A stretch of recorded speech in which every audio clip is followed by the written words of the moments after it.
Mas eu acho que vale a gente contar um histórico. Um dos eventos que nós tivemos foi que as viúvas começaram a tomar rumo e a certeza de que a campanha do Flávio é a campanha da direita. Olavo Edu Carvalho, melhor canal de corte do YouTube. Opa, eu sei que você não aguenta mais ouvir, eu pedi para você fazer o triplo C, curtir, comentar e compartilhar, mas eu peço porque 4 entre cada 10 pessoas sequer estão inscritas no canal e a maioria não ativa as notificações e nem curte o vídeo e isso prejudica o nosso algoritmo. Então ajuda a gente aí, brigadão. E vamos falar das coisas boas, todo mundo. Eu acho engraçado, uma das pessoas que me conheceu aqui no Bahrein do Brasil, que veio aqui acompanhar o senador, falou assim: porra, Paulo Figueiredo, eu achei que você era, o termo que ele usou foi PNC, eu não vou dizer o que significa isso, você usa a sua imaginação, mas você é um cara gente boa. Eu falei, olha, eu sou o mesmo cara, pessoalmente, que eu sou no Paulo Figueiredo Show, inclusive eu me orgulho muito dessa característica. O problema é que você só deve assistir os cortes do Paulo Figueiredo Show, onde eu tô bravo com alguma coisa. E na vida é assim, a gente tem razão para ficar bravo. Tem momento que é de brigar, tem momento que é da gente comemorar, tem momento da gente dançar, tem momento da gente zoar, tem tudo, né? A personalidade da gente tem essas várias facetas. Se você só assistir os meus cortes putos da vida, você vai achar que eu sou uma pessoa puta da vida, negativa, etc. E no final das contas, não. Eu, de um modo geral, a característica das pessoas que me conhecem sabem que eu sou uma pessoa positiva. E eu acho que depois de um bom tempo de discussões dentro da direita sobre os nomes para as eleições de 2026, e foi uma dura conquista a gente ter o nome do Flávio Bolsonaro, a gente está conseguindo chegar a um consenso. E eu acho que boa parte daquele clima antigo de divisão está acabando. Vocês vão ver, inclusive, na entrevista que eu fiz agora há pouco com o Flávio Bolsonaro, a opinião dele sobre esse assunto. Mas eu acho que vale a gente contar um histórico. Um dos eventos que nós tivemos foi que as viúvas começaram a tomar rumo e a certeza de que a campanha do Flávio é a campanha da direita. Essa narrativa que o Centrão tanto tentou emplacar está morrendo. De que era um balão de ensaio, lembra disso? A Globo News, a Merval Pereira. Não, balão de ensaio. E os caras não têm condições de comentar política. Eles não sabem o que está acontecendo na política. Por isso que eu falo que é muito melhor se informar aqui. O próprio Merval deveria se informar aqui. Para parar de falar tanta besteira. Porque, no final das contas, uma coisa meio autofágica. O Centrão alimenta a imprensa que se alimenta do Centrão. E que se alimenta da imprensa. Então fica uma coisa meio aquela peça macaquinhos, onde um fica enfiando o dedinho no orifício do companheiro e todo mundo fica um no outro, né? Tem personagem também como é o nome daquela série de super-heróis da Amazon? Vocês comentem aqui no chat. Os super-heróis são todos... tem o Capitão Patriota, acho que em português, etc. Tem um personagem que ele se clona e aí ele tem relações com o seu clone. É meio que isso, a direita, o Centrão e a imprensa.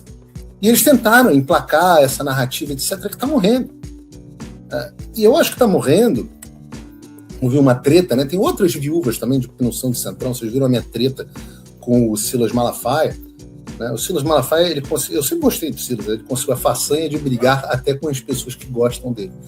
E aí, quando a gente tem que brigar, a gente briga, né? Não tem jeito. Tô até para marcar um debate com o Silas, de repente, quando eu voltar para os Estados Unidos. Mas o grande problema de fazer esse debate é que eu acho que não tem mais o que ser debatido, né? O debate seria em torno do Tarcísio. Quem seria o melhor candidato, Tarcísio ou Flávio? Mas o próprio Tarcísio, que se encontrou com Jair Bolsonaro na semana passada, deu uma declaração que eu acho que cala a boca de todo mundo. Então, uma visita que a gente tinha se programado já há algum tempo para fazer. Eu queria muito transmitir meu abraço, minha solidariedade ao presidente Bolsonaro, dizer para ele que nós estamos juntos, falar do meu apreço, falar da minha gratidão. E disse para ele que eu tinha uma tarefa aqui muito difícil, que era transmitir, e eu não ia conseguir me lembrar de todos os abraços que foram pedidos para eu trazer aqui para ele, a transmitir um abraço de muitas pessoas. Toda vez que eu faço um evento, lá com o nosso público em São Paulo, lá no interior, são milhares de pessoas que pedem: olha, leva o meu abraço para o Bolsonaro, transmite um abraço para ele, diz que a gente está orando por ele, diz que a gente está pedindo por ele. Então, é impressionante o carinho das pessoas. Eu queria, de certa forma, ser um pouco porta-voz desse carinho, falar do que as pessoas estão sentindo, falar da saudade que as pessoas têm dele e transmitir, de certa forma, isso para ele, o amparo, dizer que tem uma massa de brasileiros que torce por ele, que ora por ele, que quer o melhor para ele, que tem carinho por ele, né? Eu me incluo nesses brasileiros, eu queria transmitir isso no dia de hoje. E esse foi um pouco do objetivo da visita, ver como é que ele estava, transmitir meu carinho, transmitir meu abraço, falar que ele pode contar conosco, né, que ele vai ter sempre aqui um grande amigo. Apoiado com a Bolsonaro candidato? Sem dúvida, como eu tenho afirmado constantemente, não tem dúvida nenhuma com relação a isso.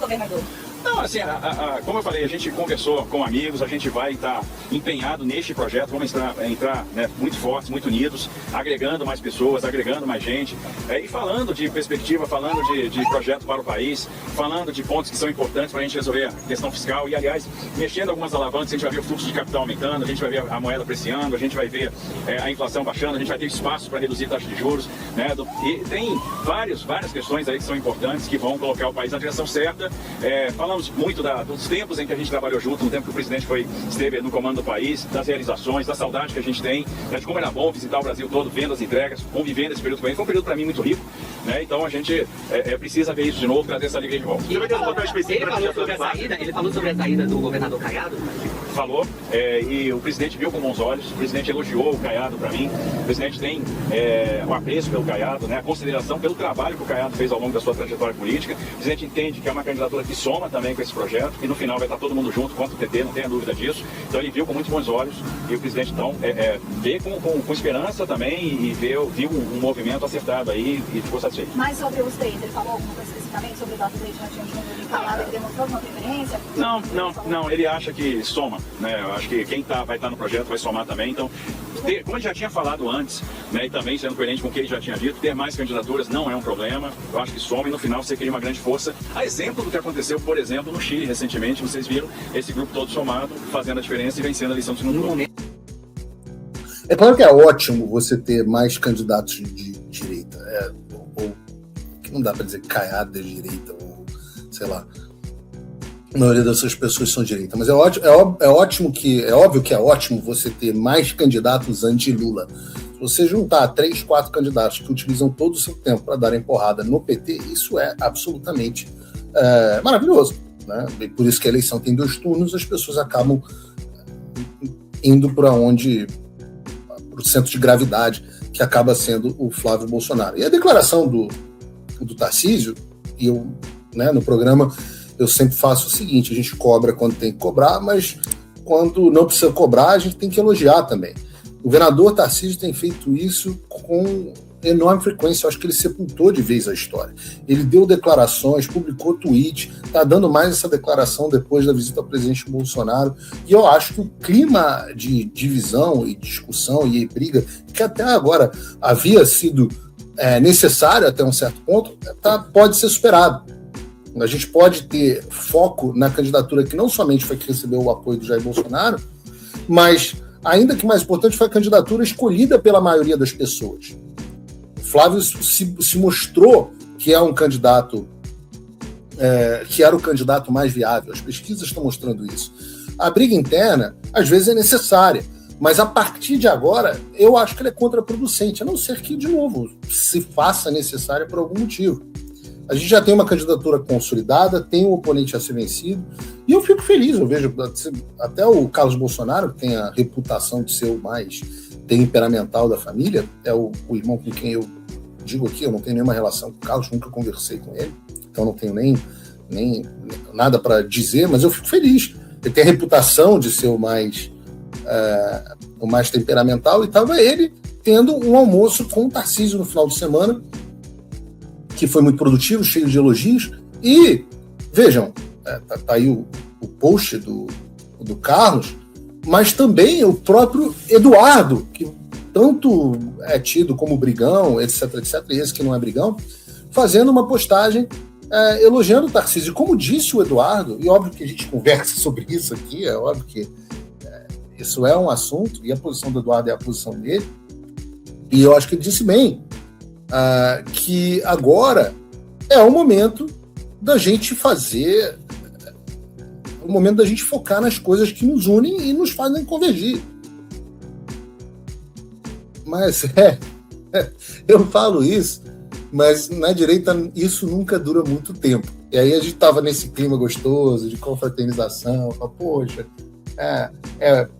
post do Flávio, do próprio Eduardo em relação ao Nicolas, elogiando lá, e apoiando a caminhada, o Carlos indo lá, Tarcísio se encontrando, elogiando. Pô, que clima gostoso. Tá faltando a Michelle ainda, mas vamos ver o que vai acontecer daqui para frente. Mas estava esse clima gostoso e eis que vem o Valdemar e dá uma entrevista e fala o seguinte, e o Valdemar sendo Valdemar. Michelle, Tarcísio e Nicolas precisam estar na linha de frente da candidatura do Flávio porque eles têm voto. Eles são importantíssimos para nós. A Michelle com as mulheres, o Tarcísio no maior colégio eleitoral. Ninguém ganha, ninguém do PL. Aí ele bota assim, essa que foi a frase problemática, né? Ninguém do PL ganha eleição, tem esse povo trabalhando, não. E veja, eu sei que os apoios dessa pessoa, obviamente, é importante, mas o presidente do partido, do candidato, vira público, falar que ele não consegue a eleição sem essas pessoas, é óbvio que isso é querosene. É óbvio que isso gera problemas na base. Né? Quando eu vi isso, eu inclusive entrei em contato com o próprio Valdemar e perguntei o que ele estava fazendo, porque a gente fez um esforço gigantesco nos últimos tempos justamente para promover a maior união entre essas pessoas, entre os quadros da direita e consolidar a candidatura do Flávio, mostrar, acho que os números mostraram que o Flávio, mesmo sem que essas pessoas ainda tenham entrado de cabeça na campanha, os números são muito favoráveis para o Flávio, e o que leva um presidente do partido a dar uma declaração dessa, e aí ele me disse que foi mal compreendido, que não interpretaram direito o que ele quis dizer, mas são as aspas, né? E agora não é hora para esse tipo de erro. E o mais engraçado é que isso tudo que o Valdemar fala que dá problema é porque assim, o Valdemar não deveria estar dando entrevista. O Valdemar não se comunica bem. Se vocês lembram, eu entrevistei o Valdemar nos Pingos nos Is e foi um desastre. Eu não, pro bem da candidatura do Flávio, eu não gostaria de entrevistar o Valdemar. E a mídia sabe disso, e é por isso que a mídia toda hora vai no Valdemar, porque ela sabe que o Valdemar vai ser fonte de confusão. Se o Valdemar falar, vai dar merda. E não só isso, é factualmente incorreto. É factualmente incorreto. O que o Valdemar deveria ter dito era, ele falou que ia corrigir, e eu acho que esse eu acho que isso que ele quis dizer. Você, gente boa. Eu acho que o que o Valdemar quis dizer é que, você repara pelo início do que ele falou, eu acho que ele quis dizer o seguinte: no momento em que você tem Michelle, com toda a projeção dela com as mulheres, Tarcísio, com toda a sua projeção no maior colégio eleitoral do Brasil e a sua boa avaliação como governador do maior colégio eleitoral do Brasil, e Nicolas, com a sua capacidade ímpar, fenomenal de comunicação, Flávio Bolsonaro, já com a matéria-prima espetacular que ele se torna aí sim imbatível. E eu acho que é isso que você quer. Você diga no chat se não é isso que você quer. Eu acho que é isso que o eleitor quer. E eu acho que é isso que o Valdemar quis dizer. Olá, e eu espero que você esteja aproveitando esse vídeo. O canal Olavo do Carvalho foi criado por apoiadores do jornalismo independente, dedicados a garantir que a minha voz e a de outros não sejam silenciadas. E eles fazem um ótimo trabalho. Por isso, se inscreva no canal e curta o vídeo. Aqui você vai encontrar diversos cortes rápidos dos meus programas e de outros grandes nomes. Mas se você quiser assistir ao vivo o meu programa na íntegra, basta você acessar o meu canal e o site do Paulo Figueiredo Show. Está ao vivo todas as terças e quintas, às 3 da tarde. No meu site você também pode apoiar o meu trabalho.